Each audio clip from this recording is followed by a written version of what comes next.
Beaucoup d'entre vous ont laissé leurs rêves, leur passion.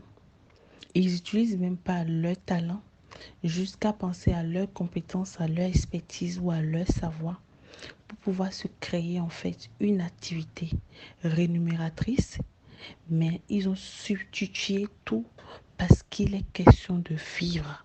Il est question de survivre. Il est question d'avoir une activité qui vous permet de vivre en fait le quotidien. Et c'est ça en fait le plus remarquable, le plus dommageable, si je peux m'exprimer ainsi, parce que ce que vous allez remarquer, l'activité de substitut effectivement va vous nourrir, mais ça va vous nourrir chaque jour. D'aucuns l'appellent le pain de vie, c'est-à-dire que ça va gérer vos charges de façon quotidienne, vos dépenses, ce que vous allez manger dans l'instant immédiat, mais ça ne vous permet pas de mettre de côté pour pouvoir remplir vos greniers. Donc, en réalité, les greniers que je vais nommer, en fait, paniers, sont souvent vides. Et là, souvent, nous courons, c'est-à-dire, c'est peut-être pour vendre un bidon d'eau. Aujourd'hui, tu vends ce bidon d'eau pour pouvoir te gérer ce que tu vas manger rapidement, ce que tes enfants vont manger rapidement, ce que ton mari va manger rapidement. Et demain encore se fera de lui-même. Demain, il va falloir encore lutter pour vendre après quoi? Un autre bidon, un autre bidon. Donc, du coup, nous n'arrivons pas à faire des ventes excessives. C'est-à-dire que nous vendons en fait nos produits comme du pain. Nous n'avons pas en réalité une offre au point où si le client vient, aussi bien qu'il pourra acheter et le bidon d'eau et un verre pour boire de l'eau et quoi d'autre, etc. C'est-à-dire une offre où le client prend tout un packaging et au lieu de vendre en fait ce bidon d'eau à 600 francs ou à 1000 francs, ça fait que tu crées une offre que tu vends plutôt à 5000 francs, ce qui te fait plus de marge. Parce que à un moment donné, nous n'arrivons plus à réfléchir et nous rentrons en fait dans un système qui tourne, dans un système qui devient permanent et ça devient un cercle vicieux pour nous. Parce que en temps, nous avons rangé nos rêves et personne ne nous a rappelé qui on est. Personne ne nous a rappelé quel était ton rêve d'enfance. En fait, qu'est-ce qui te passionnait? Qu'est-ce que tu avais envie de faire? Ou bien, qu'est-ce que tu avais rêvé de devenir? Etc. Quand je prends nos différents paniers de vie, c'est-à-dire par exemple, je prends par exemple le panier qui est lié par exemple à l'augmentation de nos revenus ou à notre fortune, le panier qui est lié à notre meilleure santé, le panier qui est lié à nos performances professionnelles, le panier qui est lié à nos relations, c'est-à-dire notre relationnel, le panier qui est lié à notre vie sociale en tant que femme ou homme, l'harmonie familiale, etc. C'est des paniers que nous ne remplissons pas parce que nous vivons dans une vie stressante, fatiguée et on court juste pour vendre le juste minimum pour pouvoir gérer la journée-ci. Vous êtes sûr que vous pouvez continuer de vivre comme ça dans 5 ans, dans 10 ans, dans 15 ans, dans 20 ans? Point d'interrogation. Parce que ce qui est important en fait, c'est pas le présent là. Hein. C'est pas le présent là qui compte, c'est les jours qui viennent, qui deviennent un peu plus durs, un peu plus difficiles, un peu plus compliqués. Mais les jours qui vont venir où tu vas pas pouvoir vendre ton bidon de 500 francs, comment tu fais? Comment tes enfants feront pour aller à l'école? Comment tu feras pour le transport? Comment tu feras pour leur alimentation? Comment tu feras en fait pour ta valeur ajoutée en tant que femme ou homme dans la société? Encore là, il y a un point d'interrogation. Mais est-ce que, au lieu d'aller remplir les bons paniers, nous ne passons pas plus de temps en fait? C'est-à-dire que, au lieu d'aller remplir, par exemple, le panier qui est lié peut-être à l'épargne, est-ce que nous ne sommes pas en train de faire des dépenses excessives? C'est-à-dire que nous sommes en train de remplir le faux panier qui est le panier de la consommation. Est-ce qu'au lieu d'aller remplir le panier qui est lié à notre vie, à notre harmonie, une vie de joie et de paix, est-ce que nous ne sommes pas en train de remplir le panier qui est lié à la colère, à la haine? Est-ce qu'au lieu d'aller remplir le panier qui est lié en fait à l'ouverture et au développement personnel, nous ne sommes pas en train de remplir le panier qui est lié à la mauvaise réputation ou à la corruption? Est-ce qu'au lieu d'aller investir en fait sur le panier qui est lié à notre vie spirituelle, qui va nous apporter une valeur ajoutée, nous ne sommes pas en train de remplir en fait les paniers qui, en fait, de la non-concentration? Est-ce qu'au lieu d'aller remplir le panier qui est lié à notre santé, nous ne sommes pas en train de remplir le panier de la malbouffe de la mauvaise nutrition, de la mauvaise alimentation. Oui, c'est normal qu'on remplisse le panier de la mauvaise alimentation parce que nous n'avons pas les revenus pour bien vivre.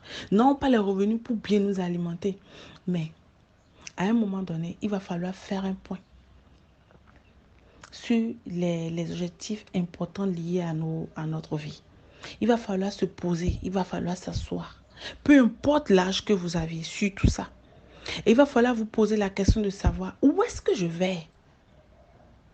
Où est-ce que je vais? Vous êtes plus des milliers à me suivre de 25 ans à 54 ans. Donc je parle en fait à toute cette tranche-là. Chacun pourra se retrouver en fait. Où est-ce que je vais? À 25 ans, j'ai la chance d'avoir peut-être encore les parents ou pas. À 25 ans, j'ai la chance peut-être d'avoir un stage rémunéré ou bien un emploi ou bien je suis toujours en train d'étudier. Qu'est-ce que je mets de côté pour l'avenir? Il faut que quelqu'un me le dise. Sinon que je vais tout mettre dans les mèches, les produits de beauté, etc. Mais quand je vais vouloir me lancer, je serai avec zéro fonds. Ça va être très compliqué. À 44 ans ou à 37 ans, à 50 ans, etc. Est-ce que j'ai fait les bons investissements? Est-ce que j'avais pris la bonne résolution par le passé? Ou bien aujourd'hui, je suis en train de payer les frais de la mauvaise résolution, des mauvaises décisions que j'avais prises? Tu peux encore te rattraper aujourd'hui. Mais aujourd'hui, quels sont les objectifs que tu t'es fixés? Et quelles sont les actions que tu y mets? Si vous ne faites pas de petits efforts chaque jour, vous n'aurez rien en fait. Parce que vous ne pouvez pas aller semer des graines de maïs pour récolter du riz. Vous ne pouvez pas aller semer de la tomate pour récolter du piment. C'est ce que vous aviez semé que vous allez récolter en fait. C'est la loi de la semence. C'est ce que vous allez semer que vous allez récolter. La loi de l'investissement, c'est dans ce dans quoi vous êtes investi qui va vous produire en fait des résultats. Si vous ne faites rien, vous n'aurez rien. 5 ans vont passer, 10 ans vont passer, vous serez toujours au même niveau. Vous n'aurez évolué en rien. Travaillez sur vos objectifs qui vous tiennent en cœur. Ne faites rien qui ne vaille pas la peine. Ça, c'est de la motivation. Ne faites rien qui ne vaille pas la peine. Et la meilleure, en fait, le meilleur des développements que je connais, c'est le développement personnel. C'est le développement qui prend en compte votre esprit, votre âme et votre corps. Tout ça, là, ça fait partie des points clés sur lesquels je vais intervenir sur la formation du 25 prochain. Ce que l'âme peut vous produire, l'âme va vous rappeler vos échecs du passé. L'âme va vous rappeler les frustrations du passé. Parce que c'est le nid des émotions, c'est le nid des sentiments. L'âme va vouloir vous retenir. Non, ne passe pas à l'action. Tu as fait ça par le passé, ça n'a pas marché. Mais votre esprit doit dominer. Parce que c'est votre esprit qui est votre puissance. C'est votre esprit qui vous parle. C'est votre esprit qui a le flair en fait. Votre esprit va vous souffler des choses. Mais si vous n'êtes pas disposé, vous ne pourrez même pas entendre. Donc il va falloir développer une sensibilité. Et c'est cette sensibilité-là qui va vous amener à faire obéir votre corps. Et il y a un lien. Et c'est la même chose qui se passe au niveau du développement personnel. Au niveau du développement personnel, quand vous commencez par semer de nouvelles graines, des graines de travail, des graines de quoi en fait, d'investissement, des graines de faire un peu plus d'efforts, des graines de ceci ou de cela, ça produit forcément des résultats.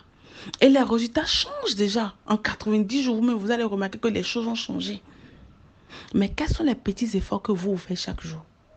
Déjà, est-ce que vous connaissez vos objectifs? Quel est l'homme ou la femme que tu as envie de devenir? Est-ce que tu travailles réellement pour le devenir? Es-tu une reine? Es-tu une esclave? Es-tu, un esclave? Es-tu un roi? Es-tu un prince? Ou es-tu un esclave? Un esclave à sa place. Ils sont là pour servir le roi. Mais si tu es un roi, tu dois te dominer. Parce que c'est le roi qui dirige. C'est le roi, c'est ce que le roi dit que les sujets font. Tu te retrouves où? En fonction de là où tu te retrouves, prends ta couronne. Et assieds-toi sur ton trône. Inscrivez-vous à la formation. Nous allons nous challenger. Challenger notre business. Challenger notre mindset. Challenger notre motivation. Nous donner de nouvelles orientations. 2024 n'est pas encore terminé. Nous voulons commencer le second semestre. Tu peux encore changer les choses. Tu peux encore revoir les choses. J'ai demandé aux apprenants quelles sont vos attentes par rapport à cette formation. De, comme on dit, de la visibilité de la vente.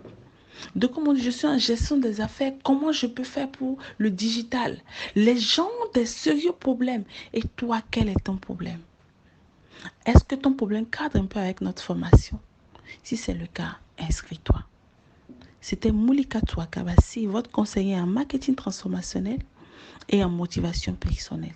Enregistre cette vidéo et si c'est la première fois que tu me découvres, abonne-toi, partage et like. On se dit ciao.